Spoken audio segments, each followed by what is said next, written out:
Greetings, viewers. Welcome to our second edition of our Anti-Corruption Chronicles, where we are focusing on Kuda Kwashe Tagwirei. Not that we want to focus on Kuda the person, but we were more concerned with Kuba Kwake, because Kuba Kwake really gives an image of a distorted political economy which has manufactured poverty for the majority of our people, while it's creating wealth for a few who are in power.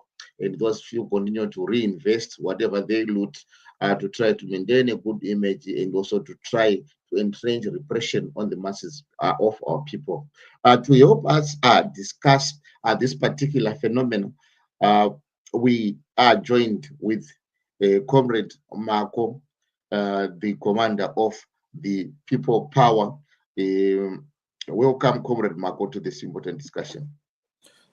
Thank you, Comrade Robert, for hosting me. And yeah, it's great that you are taking this initiative to have discussions to enlighten the masses of our people around the scourge of corruption.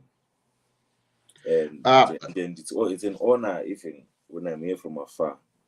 As someone forced into political exile, I see firsthand how corruption has driven millions like me away from home. Millions, some who are political exiles, for speaking out against corruption, and millions more who are economic exiles who have been forced to seek survival very far away from their country. Thank you so much, Comrade Marco, for agreeing to join us. We really appreciate all the service and contribution you have made for our great nation under a serious dictatorship and repression. Now, the issue of corruption, there is a lot that have been said about people like Kuda Kwashe Tagwirei. Some have even called him the new chairperson of the looting committee, the new Anderson Jameson of our generation. What do we know about Kuda Kwashe Tagwirei and the state? Kuda Kwashe Tagwirei is correctly lepoim Kuba Kwashe. He has led to, I think he epitomizes the corporatization of Zimbabwe's politics. If it were proper corporatization, with proper business ethics, it would be good. But it's corporatization that is wired with the robber philanthropy, and where they come with money into politics as a way, as an art of image laundering. Kuda Tagwirei is the symbol of entrepreneurship, which is eroding state developmental capacity. He is, and he also uses things like religion just to further, the grand theft of our generation. And as you also equated him to Linda Starr Jameson, it's very correct. Look at his role in the active reversal of the land reform program with what is practically the loot committee that is chairing. This is, diabolical, especially if we are to go deeper into how the masses of Zimbabwe are suffering. If we go to, if we consider this, in Zimbabwe, extreme poverty affects 38% of our population, meaning nearly 6 million people survive on less than enough for a single meal a day. This is a sharp rise from previous years due to economic mismanagement, and hunger grips over 7.7 million of us, with an estimated 6 million expected to face acute food insecurity. During this year, the 2024-2025 lean season. This was exacerbated by diverted agricultural funds named the Command Agriculture Scheme, in which Tagwirei was the biggest beneficiary of that program, where someone who owns few companies but is getting the chief tenders for agriculture. It doesn't do anything about agriculture. It doesn't know anything about agriculture. And the end is justifying itself with these statistics that I mentioned on how through treasury bills worth billions of rally, he has practically taken Zimbabwe from a position where people had, even if it was not enough, but they had something. But now they are worse off after Tagwirei.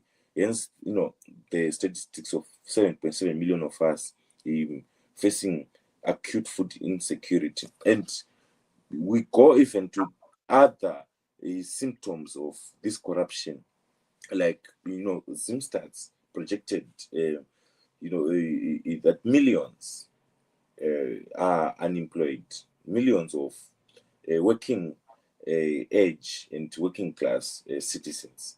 And this is pushing especially our youth into despair, not only in Zimbabwe, but even across borders, where they have to brave things like resentment against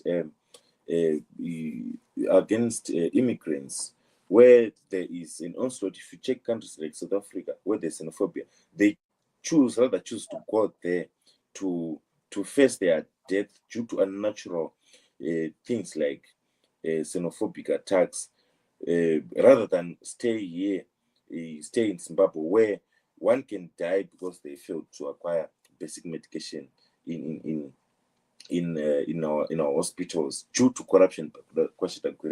And we find that as a method of spiting the people, you come up with his own private hospital and claim that everyone is, free to get treatment for free across the whole country. But how will someone travel from Ngai there or from Beitbridge to go to his hospital in Harare, in the upmarket suburb of Harare?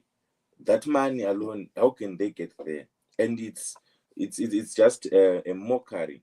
And as I mentioned, over 55 million Zimbabweans live in diaspora as economic and political exiles. And this is a bad Zimbabwean story. This is a huge human cost. We have teenage pregnancies that have risen to between 22 to 24%, trapping young girls in cycles of poverty, often linked to economic desperation, and up to 9% from 2016. This huge rise is a legacy of Tagwirei. Crime rates, when we have both been arrested and been in prison, we see that more than 80% of inmates there are young people of working age. Some went to school, some have degrees, some joined the civil service, but they end up into crime, not because they admire crime so much, but these are crimes of the economy, where they're trying to make it better in a Zimbabwe where thieves are crowned, thieves like Tagwirei are celebrated. And this is a sad Zimbabwean story. And even if it's not young people, we go to mortality rates. Maternal mortality, numbers are so bad. We have at least, an average of 358 deaths per 100,000 life beds. And this is a sad Zimbabwean story. This is a story where, like Tagwirei's clinic in Arundel there, is it sufficient to stop the scourge you are facing? Is it enough to mitigate his looting of billions? Yeah, allow me to take you back to the issue that you raised on. I think you raised a very critical issue that after looting through command agriculture, among other shared skills, shared deals, we know that in 2019, 3 billion of command agriculture was said to be missing, and 3 billion could have addressed most of these issues that you raise here. But let's go to the issue that you raised earlier on, the issue of the corporatization of our politics. Now we've seen the masses of our people who struggle for a very long time, but when it is the election cycle, even towards the election cycle, we have seen how the likes of Tagwirei become then the big donors of the vehicle of politics like ZANU-PF, where they then bankroll the party. We have seen families getting meals, maybe chicken in, different things being thrown around. We have seen chiefs also getting cars, among other things. But this is not a trend only in the ruling party. Even the opposition, we've seen also the rise of vote buying, where for someone to become a candidate, they should have enough resources to be able to spend. Now, I just want you to try to look at this in the context of trying to build a democratic dispensation where everyone is a voice. So can maybe the subalterns or the barbaric or the ordinary people have a voice in such a context? Does democracy really exist when the money then becomes the center of elections, where maybe voting becomes a status census? Maybe does really democracy exist in such a scenario? To certainly no, because simply put, this corporatization of Zimbabwean politics, which is characterized by big money from looters and corrupt oligarchs like Tagwirei, buy political power, it turns elections into auctions. And at this point, I will quote the words of ZANU-PF, the ruling party spokesperson, Ambassador Christopher Mtranga. He said, if money really mattered in politics, we could have just bought our freedom from Ian Smith and the colonial regime. But no, it wasn't like that. It had to be fought for. But Tagwirei now, what they're trying to do is they are reversing, eroding into the very latent spirit of democracy.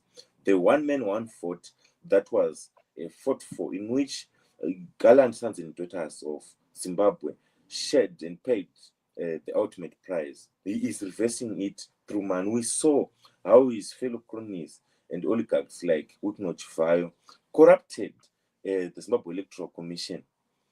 It's a sad Zimbabwean story. It's a point where we have to really pay attention to say this can't continue. We need to fight back. So unfortunately, you also mentioned that we've seen this now becoming a cancer across Zimbabwe's political spectrum.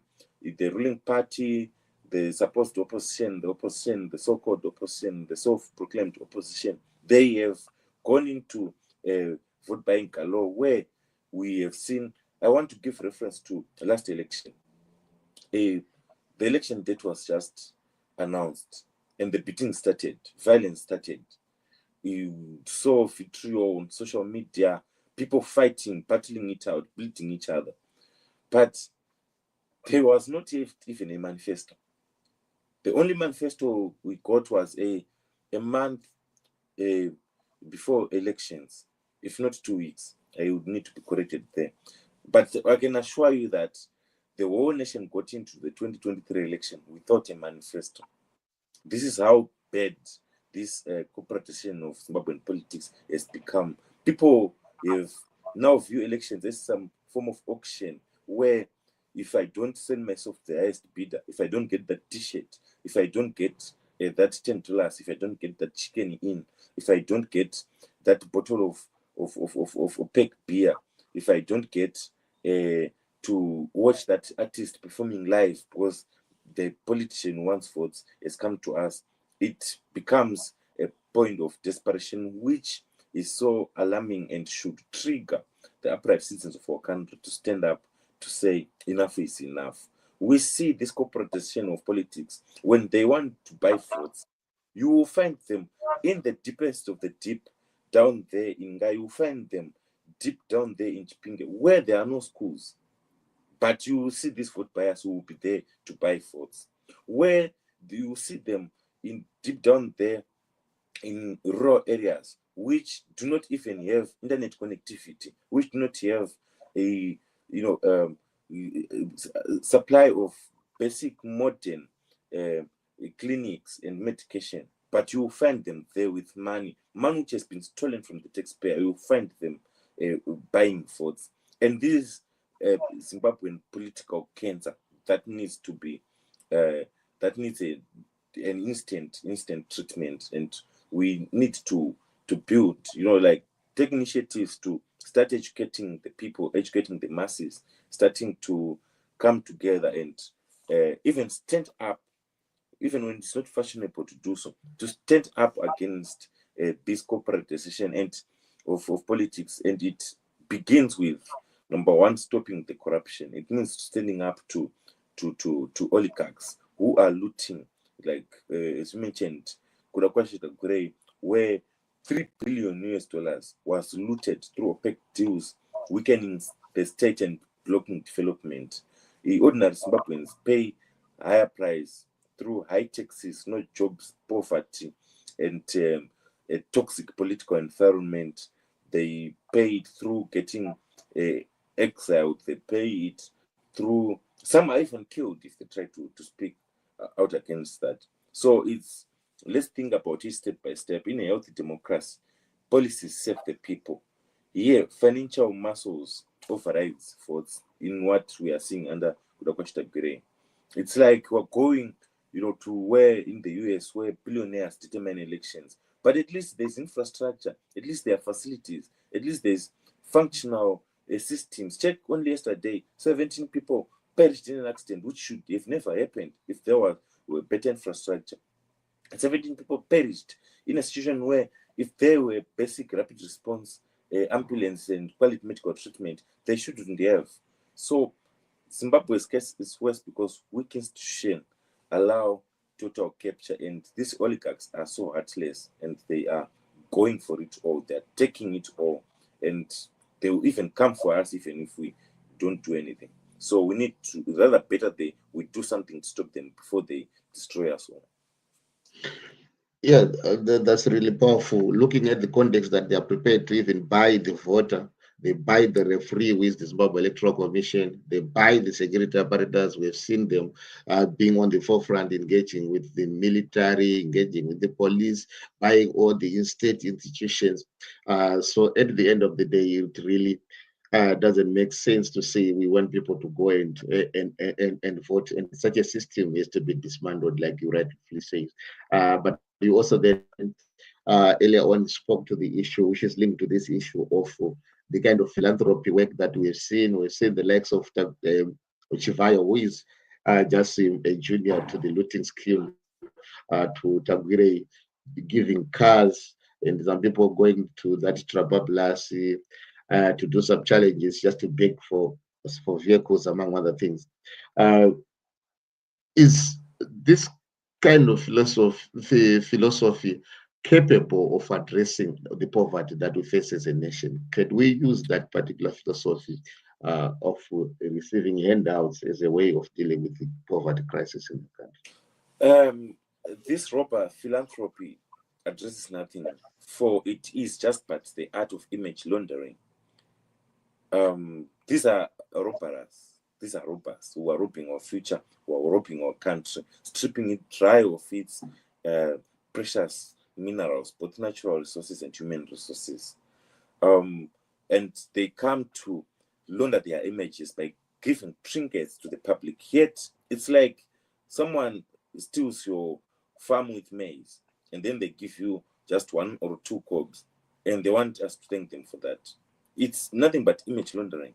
Tagwirei claims to donate buses, balls, or scholarships through some silly schemes like bridging gaps for surgeries in schools.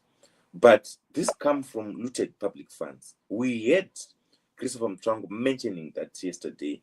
Not mentioning, he confirmed what we already knew, what had been seen by and exposed by local journalists, by local investigators, and also confirmed at international level through Zimbabwe's own diplomatic partners like the US and UK. If you check their sanctions, they sanctioned Corporatization of Zimbabwe because these initiatives, they come from taxpayers' money that should be addressing critical developmental issues that alleviate, that develop the quality of our socio-economic lives.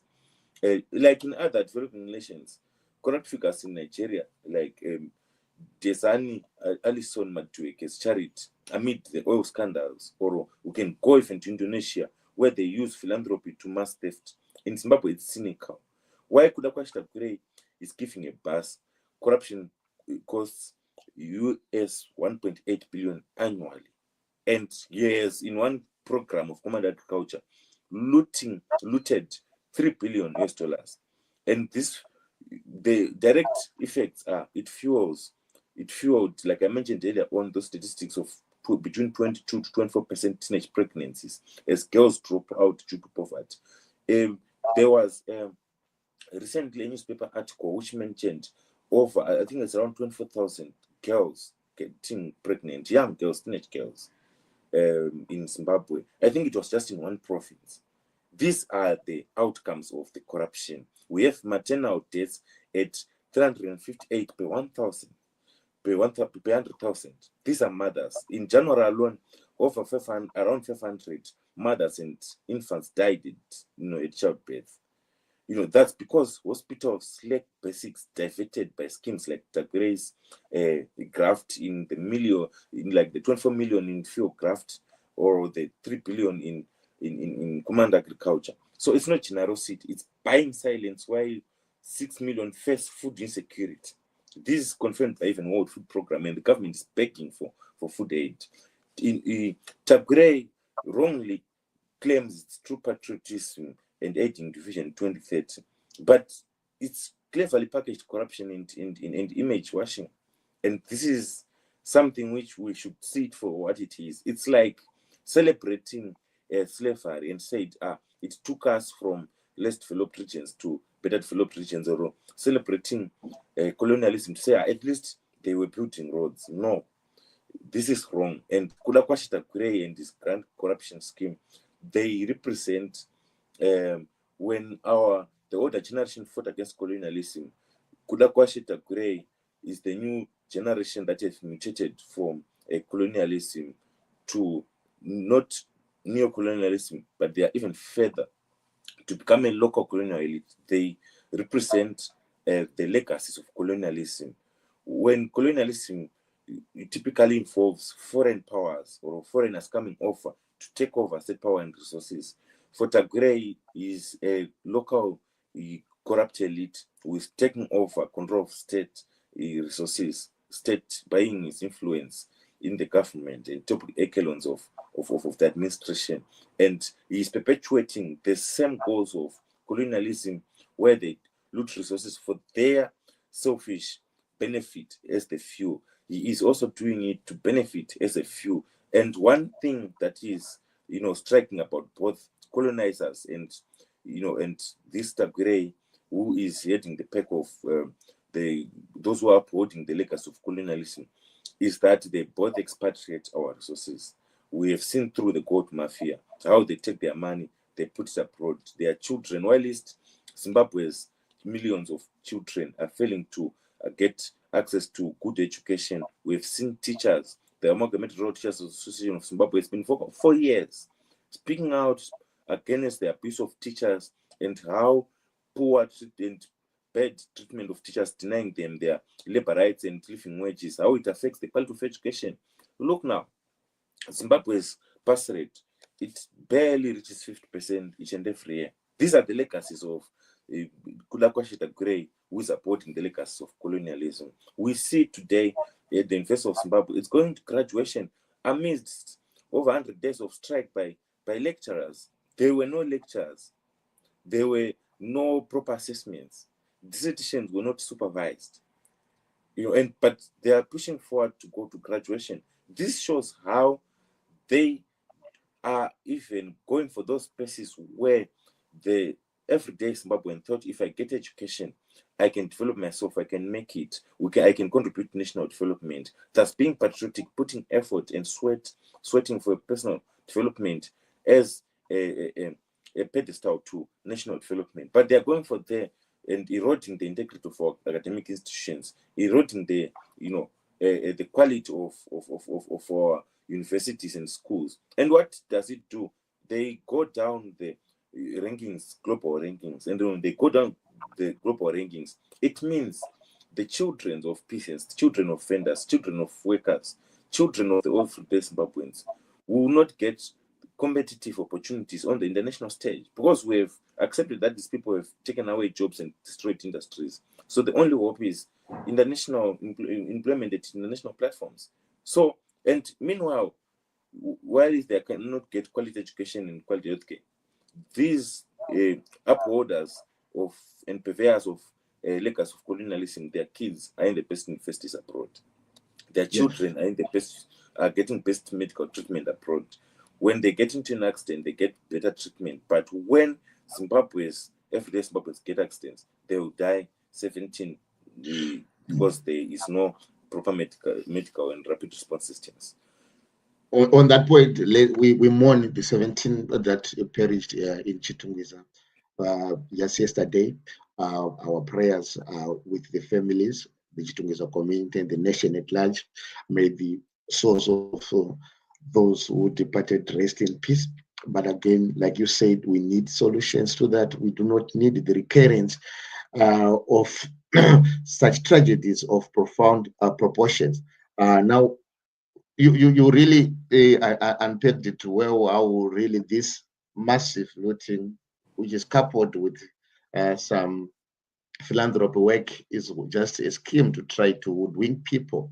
But we also heard the spokesperson of ZANU-PF, Chris Mtswangwa, claiming that ZANU-PF is created a very good economy which can create people who are making money. But looking at this tenderpreneurship model, where the state really, we used to have fidelity printers, for example, which could print money. But the state no longer uses fidelity printer for printing. They will go to South Africa to print just the ballot papers when we have a printing machine that could print money in the past. We've seen really the state capacity at some point. Why do we need tenders, for example, to maybe to get solar panels? We've seen Wiki Neojuval getting a tender to buy solar panels from ZESA. How does this model work, and what could be the alternative? It's said it's not a model that is supposed to work. It's a model that is supposed to siphon taxpayers' money, siphon national resources from the many to the few. And like I mentioned earlier, it's like robbing your neighbor's maize field and then donate a crop back and you want people to celebrate. We have had people like these, like Tagwirei in history. In Latin America, remember, Pablo Escobar, he a similar robber baron, just like Tagwirei. He built stadiums and wanted people to thank him for that, but he destroyed societies. This is what Tagwirei is doing. This entrepreneurship system is eroding state developmental capacity.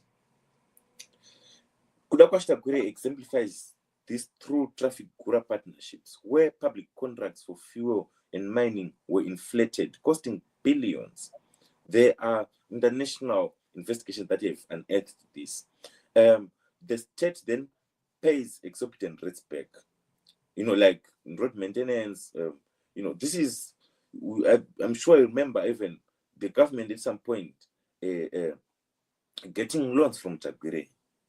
The scam of treasury bills and everything, where you get paid back in at exorbitant rates and everything. This is the resource case seen in, for example, oil-rich Venezuela, where elites like Diosdado Cabello grabbed rents amidst hyperinflation. Here it erodes state's capacity, and it's seen crime is rising. Crime rates, it increased by 33.7% in the first quarter in 2025, with 310,000 plus cases of increased joblessness as you stand desperate, and this is contributing to increased crime rate. Talk of crimes of the economy. As I mentioned also about the infant mortality rate, which is standing at high figures, and it's because of these tenders that are diverted from health funds, that are diverted from the economy. Over 5 million, at most 6 million in diaspora are feeling dismissed. This is the legacy, the colonial legacy of these robber barons like Tagwirei, of this entrepreneurship that is eroding state developmental capacity. You see how Zimbabwe, if you are to see the millions of cars that are bought there, if you see Rolls Royce and everything, it's money that is bought from process of corruption. It cannot be traced illegitimately to where it came from, and it is because of this entrepreneurship system. And it's very simple to stop it. It just needs, as Zimbabweans say, enough is enough. We need a system that works for us. We need to come together and demand a proper leadership, a proper governance system, and a proper leadership that stops this. Because it's an alternative. It's just these robber barons choosing champagne for the few instead of water for the many. Yeah, so yeah, because right now, if we look at Botswana, they are already saying the state will be procuring directly from service providers. They no longer need an intermediary. For example, health service, they're saying they'll be cutting over 75%, over 70% of what they used to pay by just getting the services directly from the supplier, not through an intermediary. Zimbabwe used to even develop its own roads through the DDF, but now we now rely on fossil to steal money, among other things. And they will come as bishops, use religion to justify, and it's yeah, and that's a very important issue. The issue of religion. Look, seems like everyone is now praying. What role does the religion play in all this process of having a society that doesn't hold the bearers accountable? It's used. Religion is used as a tool for mass demobilization. I think is it Karl Marx who said, or Franz Fanon? Is it Karl Marx or Franz Fanon who said religion is the opium for the poor? It's Karl Marx. Yeah, and they understood that. These elites, they take it as that. They understand that it's opium for the poor. If you give the poor opium, they won't focus on the important things. They will not focus on the real issues and try to answer the critical questions of the day. Because they bring in prosperity gospel, twisting faith to celebrate ill-gotten wealth. You see Kudakwashi Tagwirei on pulpits, various churches. It's SDA, but you find him in all the churches. Mapostori, you see them in all the churches. Even Mapostori, you see them celebrating the suffering, yet they are busy.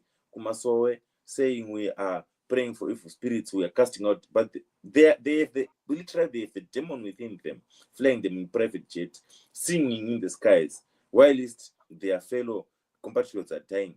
We have seen Kudakwashi Tagwirei going to ZCC Church. You have seen him everywhere. They are doing this deliberately to spread opium. These are drug dealers. These robbers are spreading religion as an opium, co-opting churches to bless them as looters.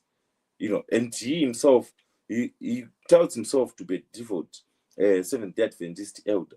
And how is it even happening? We see him saying despicable things on the pulpit at SDA events and functions. Like in all authoritarian regimes. I can give you an example. Brazil under Bolsonaro, Jair Bolsonaro, used evangelical support to deflect scandals. Why? Because the gospel of prosperity, it discourages protest.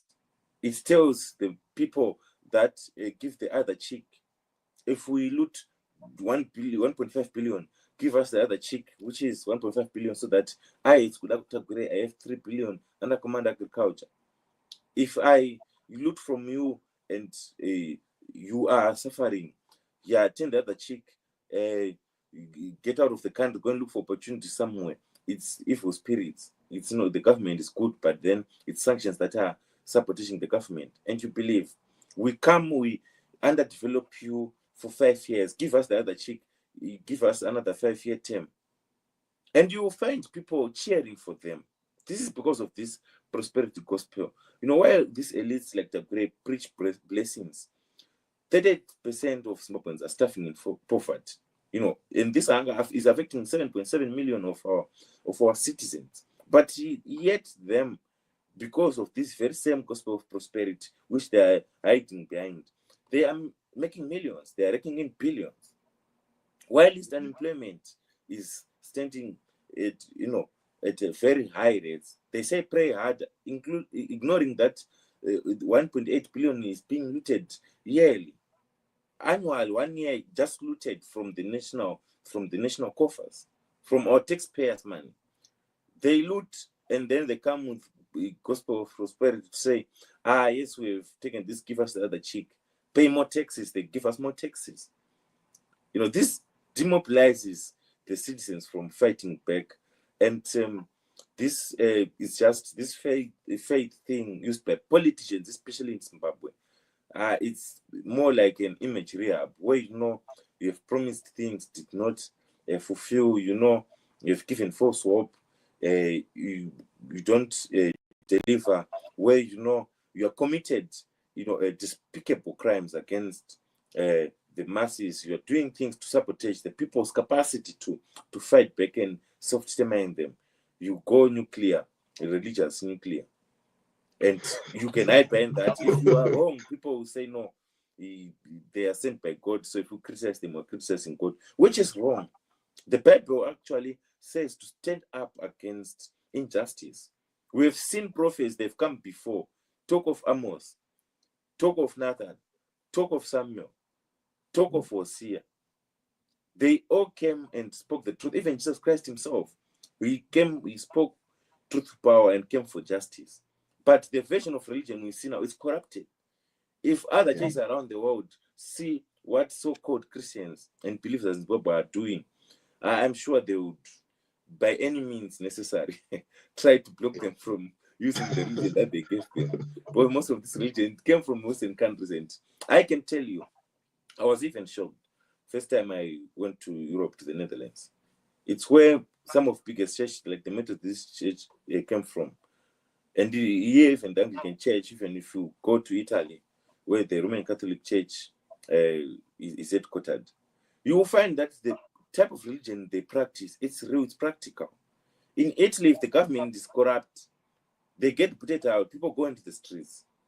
In the Netherlands, when in the face of international atrocities that are being committed, people don't go into churches to pray. They hold their government accountable and for their role in terms of aiding and abetting whatever is happening. Here in the UK, they speak out.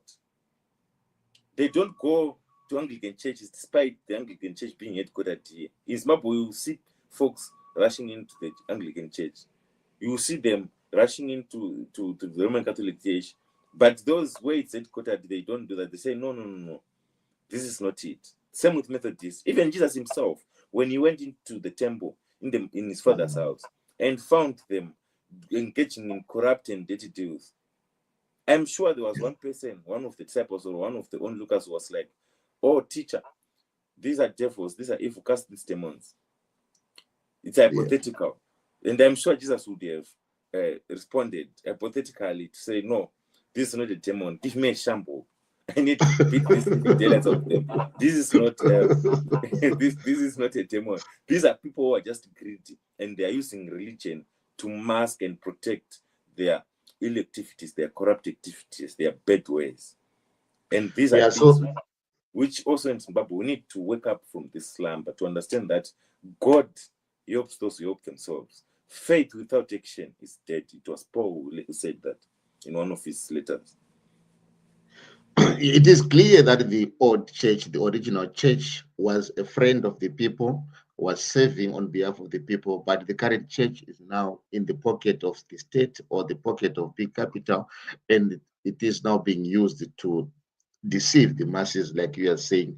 And I like the term that people then go nuclear religion when they realize that they fail to really deliver on their promises. But now faith should empower, not enslave. Even historical examples from colonial Africa, it shows missionaries pacifying resistance for exploiters, for colonialism. And the same we see now. We are seeing these so-called pastors, prophets, and church elders. They are pacifying the masses to ensure that the legacy of colonialism continue. We must stop that. The same way colonialism was stopped, despite it being enabled by religion, the legacy of colonialism being funded by Tagwirei must be stopped, even though they are using gospel of prosperity. Now, looking at the legacy of colonialism, one thing that we thought we had achieved in Zimbabwe, though under difficult circumstances and controversial circumstances, was the land reform process, where over 300,000 of small-scale holders got really a land that they are now producing. We've seen massive production of tobacco being done by small families that are trying to make ends meet, but that was because of the land redistribution. Of course, that land distribution was not done by ZANU-PF. It was forced by the war veterans, and ZANU-PF to allow them to proceed. But now, is the land reform still safe, given that we see Tagwirei now being chairing a land tenure committee? And is the land project also linked to our liberation struggle or legacy, where that is what we're fighting for? Beyond individual suffrage, beyond the land, one and Canary society. Is that legacy also safe? Is our land safe under Tagwirei Yeah, chairmanship? the land in Zimbabwe was, of course, I think the warfare's contribution was just brutality, but it has an aspiration. All Zimbabweans fought for it. I had this debate once in prison when I was shared the cell with a former minister of local government, Ignatius Chombo. We had a debate around this, and my point of argument was the land reform was something that was agitated for by the labor movements and other progressive parts of society. And his argument was no, it was ZANU-PF, it was Mr. Robert Mugabe, and I was like, no. If Mr. Robert Mugabe had it as agenda number one, why did he have to wait over 10 years to do it? When the causes for the Chimurenga, the aspiration for the liberation struggles were lent to the people and one man, one vote. Then, of course, it was an argument. But my point of argument around that was if Robert Mugabe and ZANU-PF really wanted land reform, they had the majority in parliament for over a decade.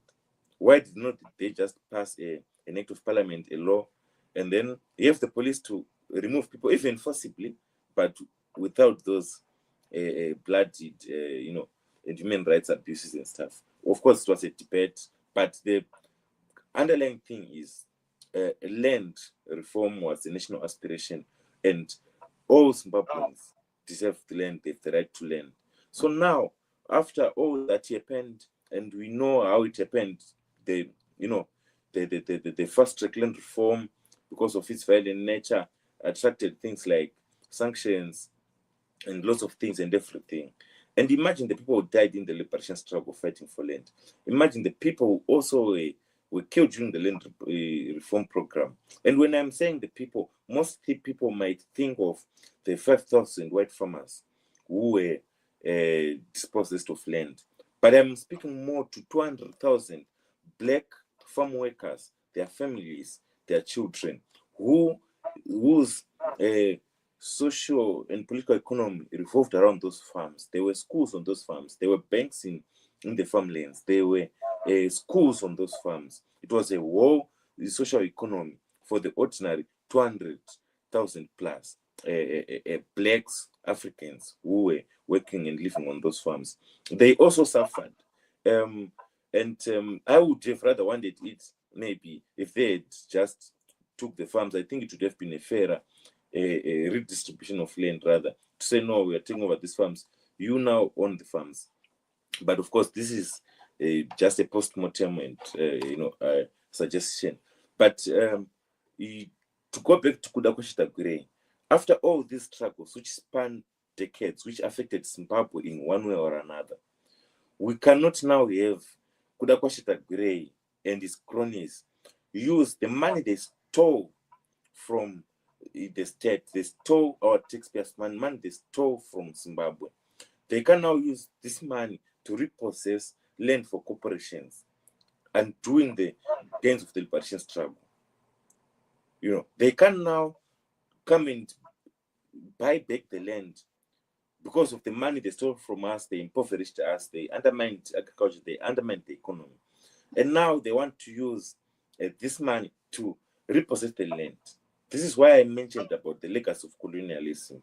They first did away with eroding and dismantling our democracy through a corporatization of our electoral system and politics. And now they are going for land. Remember, the liberation struggle was one man, one vote, which was about political rights, and economic rights were around land reform, land to the people.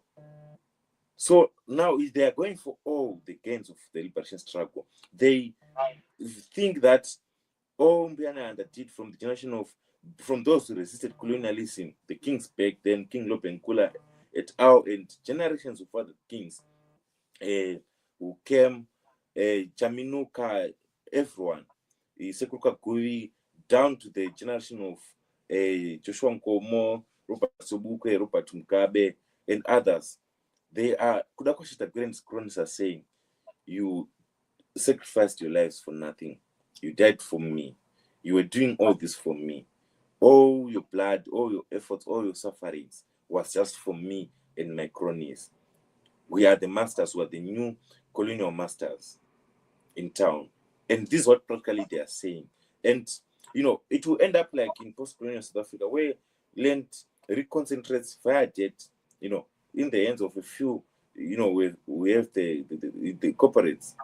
It devastates. Right now, raw poverty is at 38%, food insecurity for over 6 million, driving millions into the diaspora. And as I mentioned, statistics like teenage pregnancies and crime surges, it all links back to lost livelihoods. The industries are dead. Why? Because of the corruption. Because these people were taking money and they were all these devastating things. It even at some point attracted sanctions for Zimbabwe and Zimbabwean entities. What was it for? Was it for Tagwirei to come and benefit, and Tagwirei in the future say, well, we are taking it all? What does that mean? I think it's a point where Zimbabweans, bar political lines, bar generational difference, bar regional locations, bar anything, bar religious different religious subscriptions. I think it's a point where we have to see that we have new colonial masters in town, but the difference is it was easier to fight against the Rhodesian colonizers because we could identify them by the skin of their color. But now this guy is black, he's just like us. Yeah. It's a case of an ex, continuing to convince the forest, the trees, that is one of them, simply because it has a wooden handle. But it's your in town. Yeah, we are running out of time. Thank you so much. It is time, like you say, to come together as a people collectively and view them as who they are, the new colonial masters in town. And we need to draw a line in the sand to say all that we suffered as a people, the lives that were lost, the limbs that were lost in pursuit of the land. We can't allow that land to be transferred into individual, into private hands of a few. Now, really the biggest question now that we need to close with, and we also add your pattern shots to that, Comrade Marco, is then to say, Kudakwashe Tagwirei, obviously, and other looters, they are not doing this alone. There is a state that is supposed to be protecting the people, that is supposed to protect the interests of society, but now this state is not doing the same, is not doing that. What can be done? What can be done given the political economy that we discussed? What can be done? What can be the solution? Sorry, some routine fire alarm tests that go at 9 a.m. Oh, okay. Yeah. Okay. So you can just come in to give the what is to be done, and then maybe your parting shots to these people of Zimbabwe. I think nothing beats organizing. We need to unite. We need to protest. We need to hold leaders accountable. And we need to know that our wealth is ours. We need to know that Zimbabwe is ours. In Namibia, similar reversals like around the land, they sparked protests. In South Africa, land issues are topical.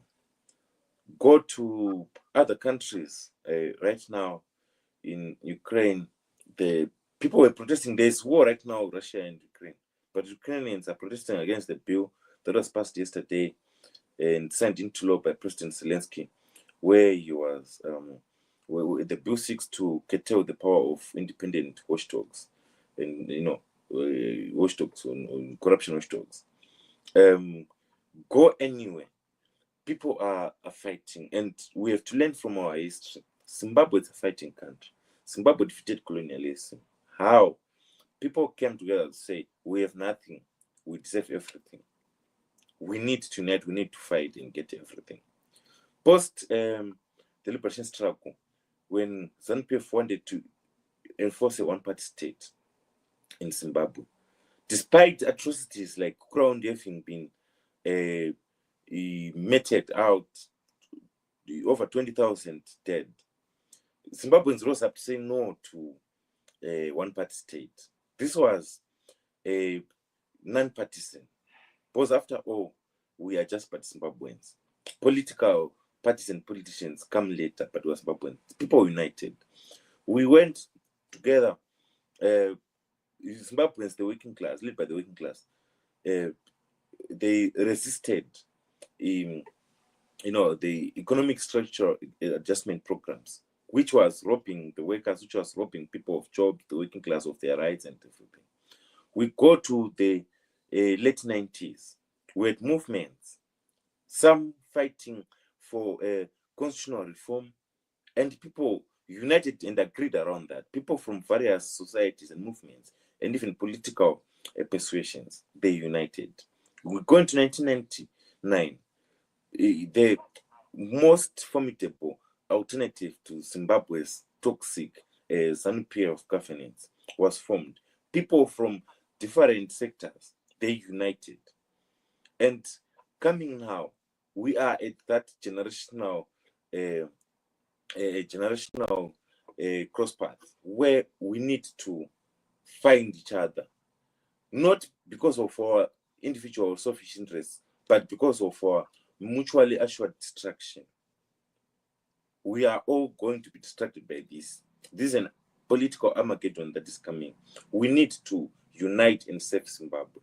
We need to fight from various sectors. We need to organize. We need to come up. We need to reclaim our country. We need to reclaim our resources. And I always believe in the streets. They've captured everything. They've captured SEC. They've captured other avenues of formal engagement and formal reform. So it's only the streets which we should not allow them to capture. We should get into the streets. As you know, not all change comes through action, but there's never change that ever came without action. All change has come through action, and we need to really have a deep reflection as a country. We need to say enough is enough. And as you see, there's this cancer in Zimbabwe society where people cannot understand a transition, how to transition from one situation to another. When there is already a global technological race, be it in agriculture, be it in the economy, be it robots treating people in hospitals, be it artificial intelligence being used to distribute medicines to the remote part of countries. As Zimbabwe, where are we? We are having a very selfish elite cabal that is upholding and championing the legacy of colonialism. And sovereignty, with all the changes that are happening, sovereignty is no longer now about those physical borders where you have soldiers and border patrol agents saying we are defending our sovereignty. No, sovereignty is threatened through various means. It's threatened through having this elite cabal of oligarchs controlling Zimbabwe's functions, controlling Zimbabwe's economy, and siphoning resources outside, expatriating our resources. Sovereignty is more to do with our capacity to negotiate on a global platform in terms of deals and everything. It's not sovereignty when the Chinese can come, degrade our environments, take minerals, not be accountable for that, not even pay meaningful taxes or anything, take them. That's not sovereignty. Sovereignty is not when the government cannot retain its most important resource, the human resource, it's skilled laborers.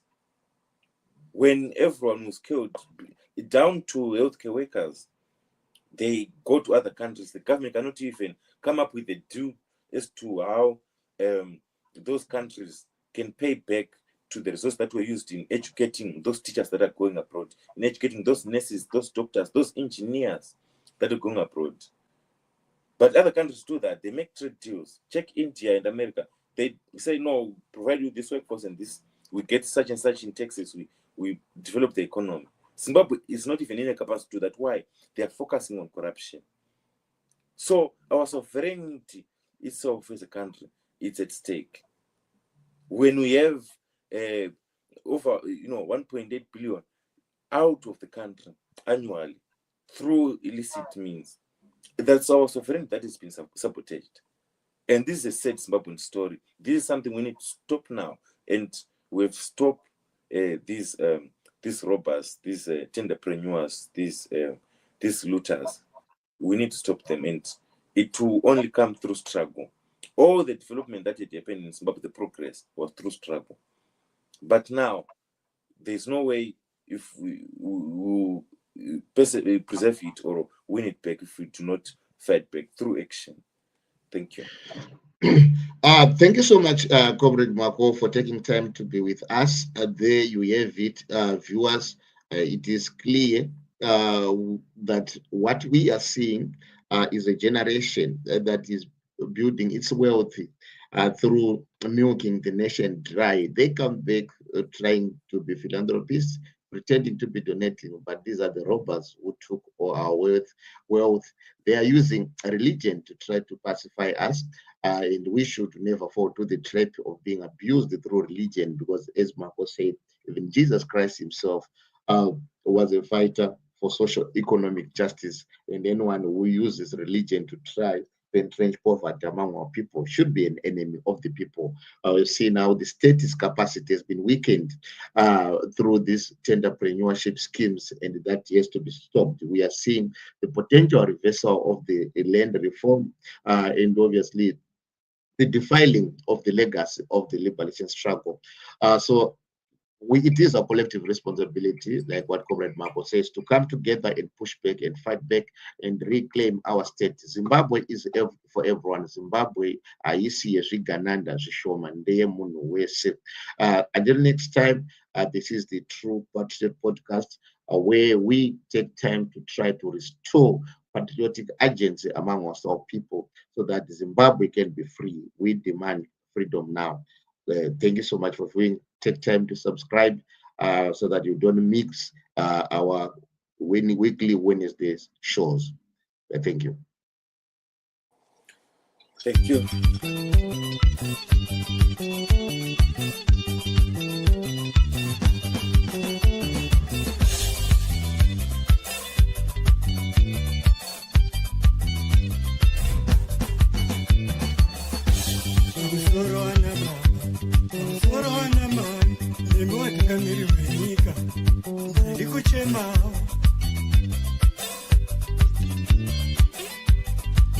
I'm